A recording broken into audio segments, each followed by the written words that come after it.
गिरफ्तारी और जब पकड़े जाते हैं, मसाइल आते हैं, फैमिली क्या कहती है? घर में वालिद, वालिदा, अहलिया, बच्चे क्या कहते हैं? अब बेसिकली इमरान भाई होता ये है कि मेरी डायरेक्टली किसी से कोई दुश्मनी, किसी ना किसी के पीछे नहीं, वो इस तरह के किसी के पीछे मैं स्टैंड ले लेता हूँ, वो स्टैंड वो मेरे गले पड़ जाता है। किसके स्टैंड पे आपके गले पड़े? अभी आखिरी स्टैंड जो मैंने रजब भट्ट का लिया हुआ था। चलें जी, मूविंग अहेड। गिरफ्तारी और जब पकड़े जाते हैं, मसाइल आते हैं, फैमिली क्या कहती है? घर में वालिद, वालिदा, अहलिया, बच्चे क्या कहते हैं?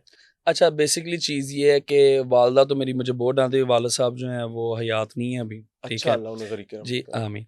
तो उसमें फैमिली मेरी मुझे यही कहती है कि यार आप इन चीज़ों से बचो, क्यों इन मामलात में पड़ते हो कि जिसमें आपके दुश्मन बन जाते हैं। अब बेसिकली इमरान भाई होता ये है कि मेरी डायरेक्टली किसी से कोई दुश्मनी, किसी ना किसी के पीछे नहीं, वो इस तरह के किसी के पीछे मैं स्टैंड ले लेता हूँ, वो स्टैंड वो मेरे गले पड़ जाता है। किसके स्टैंड पे आपके गले पड़ा है? मुझे तो नहीं याद पड़ता, शायद मेरी मालूमात में कोई कमी होगी। अब आखिरी स्टैंड किसका आपको पड़ा है? अभी आखिरी स्टैंड जो मैंने रजब भट्ट का लिया हुआ था, उसकी सजा आपको मिली है? जी बिल्कुल। रजब भट्ट तो दंदनाता फिर रहा है और आप कह रहे हैं आपको सजा मिल गई है यार। नहीं देखे वो अपना हाल नहीं, वो उसकी वजह मैं आपको ये बताता हूँ कि जब भी वो कोई मामला बनता है वो तो आराम से अपने टिकट कराता निकल जाता है, मैं कहीं भी नहीं जाता, मैं इधर सामने रहता हूँ।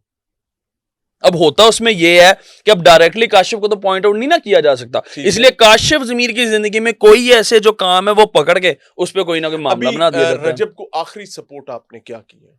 रज्जब को देखे, मैं बेसिकली ये चीज कहता हूं कि चाहे वो रज्जब है या कोई भी बंदा है, कोई भी एक तो ना कोई किसी के आगे किसी के कोई मजहब कार्ड खेले, ना ही कोई ऐसा काम करे कि जिससे अगले की जिंदगी को खतरा हो। रजब को कभी समझाई है? बड़ी दफा समझाई है, लेकिन वो सुनता है। वो बेसिकली वो ये भी बात कहता है कि भाई मैं तो ये चीज करता ही किसी और सेंस में हूँ, वो आगे से किसी और सेंस में चली जाती है। कहता देखिए मैं एक मुसलमान कंट्री में रहता हूँ, खुद वो एक मुस्लिम है, तो वो इस तरह की हरकतें क्यों करेगा? लेकिन लोग जो है वो कोई ना कोई बातें निकाल के अगले ने वो किसी और सेंस में बात बोली होती, ये पकड़ के आगे कुछ और बना देते हैं। उसने एक बात रिसेंटली कंट्रोवर्सी बोली, मुझे तो ऐसे उस पर बात भी करते हुए तकलीफ हो रही है। मुझे पता नहीं उसकी फैमिली उसको क्यों नहीं समझाती। बिल्कुल रिसेंटली उसने एक गुफ्तगू की, एक नारा लगाया है। हाँ बिल्कुल, उसने सहाबा के हवाले से एक बात की, उस पर फतवा भी आ गया। इस पे काशिफ ज़मीर की टेक क्या है?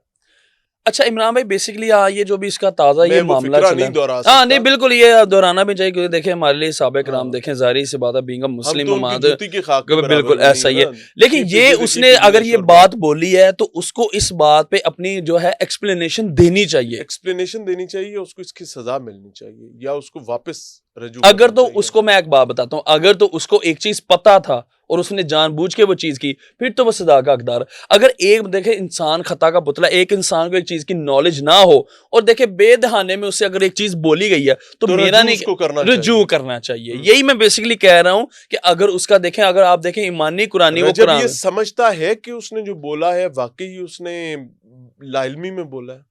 हाँ ये वो बात कहता है। वो मेरी उससे आखिरी जो बात हुई इस बारे में, हमारी बात कहता काशिफ भाई मुझे नहीं बिल्कुल भी पता चला, कहता है रैंडमली देखें चीज लगी हुई थी, देखें कहता कि हम लोगों ने जैसे हो संभाला, सोशल मीडिया इन चीजों में लगे, इन मामलात में हम पड़ गए हुए, इतनी गहराइयों में हम जाते नहीं है कोई। अब देखे अब एक फॉर एग्जाम्पल किसी जगह पे 4 मौलवी अगर हजरात बैठे हुए हैं तो चारों की अलग अलग वाकया अलग अलग बयान होंगे, ठीक है। इस वजह से कौन सी अलग अलग, किसी की किसको नहीं, नहीं मैं इसको इसके साथ रिलेट नहीं कर रहा, मैं आपको जेन्युइनली एक बात बता रहा हूँ कि ऐसे हो जाता है। इसमें उसकी भी शायद ये गलती हो सकती कि उसने इस पे कोई अच्छी तरह तहकीक ना की थी और तहकीक के बगैर उसने नारा लगा दिया। यानी आप ये बात कह रहे हैं कि अगर इल्म नहीं है तो मेंबर संभाल के मौलवी बनने की ज्यादा जरूरत नहीं है। ये बेसिकली और उसके बाद और खास तौर पे जब आप सोशल मीडिया पे आ गए, आपको कोई भी आपका किया हुआ एक्ट या कोई भी ऐसा लफ्ज आपको सोच समझ के बोलना चाहिए।